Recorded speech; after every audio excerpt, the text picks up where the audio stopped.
दोस्तों 1945 में क्रिसमस की रात अमेरिका के वेस्ट वर्जीनिया में एक ऐसा वाकया हुआ जिसे आज भी याद किया जाए तो रूह कांप उठती है। जॉर्ज सोडर नामी शख्स अपनी बीवी जेनी सोडर और 10 प्यारे बच्चों के साथ क्रिसमस का जश्न मना रहे थे।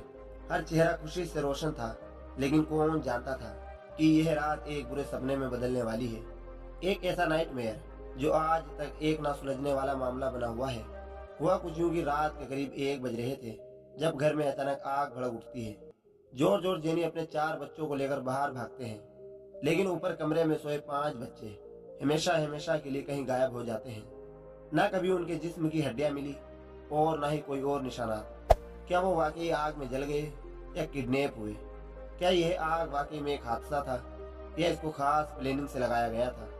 दोस्तों, स्वागत है फिर एक बार द ग्रोथ की नई वीडियो में। दोस्तों, यह सिर्फ एक कहानी नहीं बल्कि एक ऐसा राज है जो आज भी दुनिया को हैरान किए हुए है। चलिए आज अनसोल्ड मिस्ट्री का एक एक पहलू समझने की कोशिश करते हैं। George Soder hard working Italian immigrate था जो इटालियन डिक्टेटर बेनितो मुसोलिनी के सख्त खिलाफ था। यही वजह है कि वह इटली छोड़कर अमेरिका में रहने पर मजबूर था। इटालियन डिक्टेटर के खिलाफ खुल्लम खुल्ला बातें करना उसके लिए मुसीबत बन सकता था, लेकिन उसको कभी भी डर नहीं लगा। अमेरिका में वह ट्रैकिंग का बिजनेस करता था और खुशकिस्मती से उसका अपना घर भी था। उसकी बीवी जेनी सोडर एक डिक्टेटर हाउसवाइफ थी जो अपने बच्चों को प्यार और डिसिप्लिन के साथ संभालती थी। 24 सितंबर 1945 के दिन सोडर के बच्चे अपने नए खिलौनों के साथ खेल रहे थे। रात होती है और ऊपर के कमरे में 5 बच्चे अपने बिस्तर पर सोने के लिए चले जाते हैं। रात के करीब 1 बजे जेनी को घर में धुआं महसूस होता है। जब वह देखती है तो मालूम पड़ता है कि किचन में किसी वजह से आग लग चुकी है।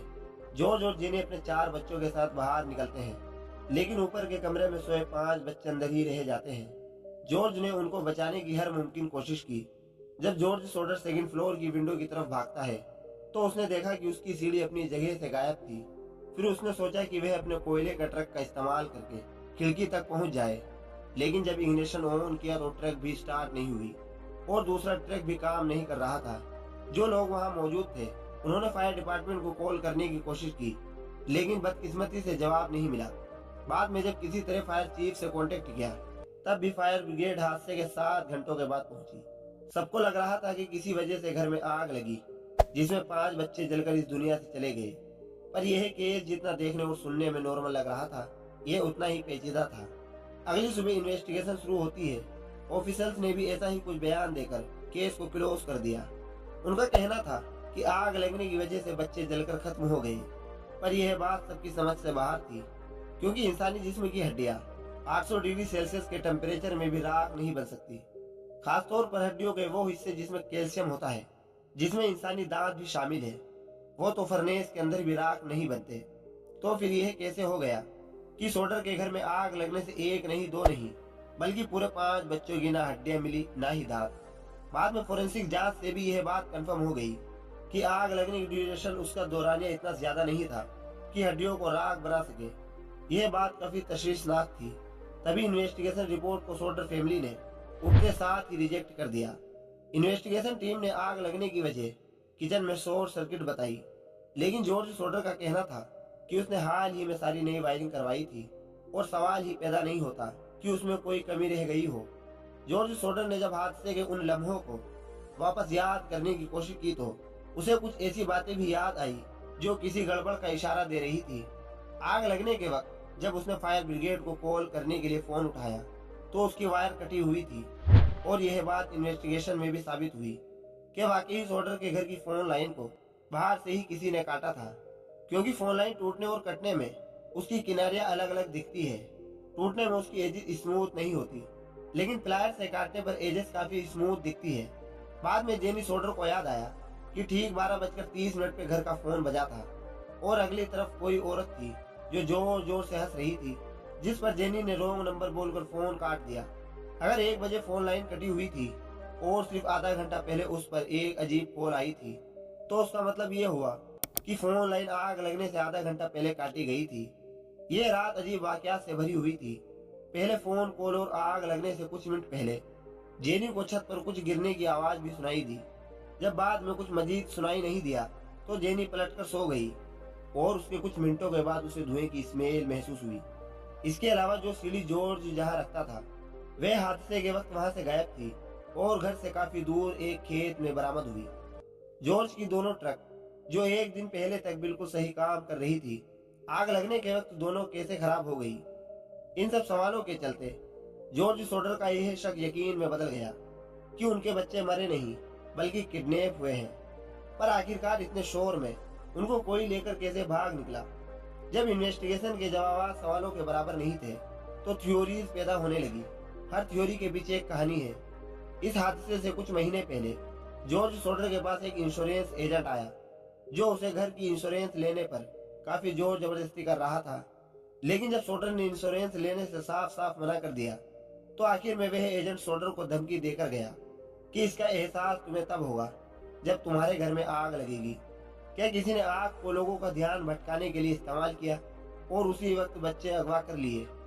दूसरी थ्योरी यह है कि जॉर्ज सोडर के इटालियन डिक्टेटर मुसोलिनी के खिलाफ खुल्ला बयान इटालियन माफिया को अच्छे नहीं लगे। इसी वजह से इटालियन माफिया ने उसको अपना टारगेट बनाया और उसके बच्चों को अपने कंट्रोल में ले लिया। कुछ लोगों ने आग लगने के बाद सोडर के बच्चों को अलग अलग जगह पर देखने का दावा भी किया। एक औरत ने कहा कि उसने एक होटल में बच्चे देखे, एक अजीब कपल के साथ। दूसरी रिपोर्ट कहती है कि एक कार में उन्हें दूर ले जाते देखा गया। जितने मुंह उतनी बातें। यह बात तो कंफर्म हो गई कि सोडर के बच्चे आग की वजह से तो मरे नहीं, तो फिर वह आखिर गए तो गए कहां। हादसे के एक साल बाद कुछ नए सबूत सामने आते हैं। इन्वेस्टिगेशन टीम जिसने पहले आग लगने की वजह को शॉर्ट सर्किट बताया था वो गलत साबित हुई।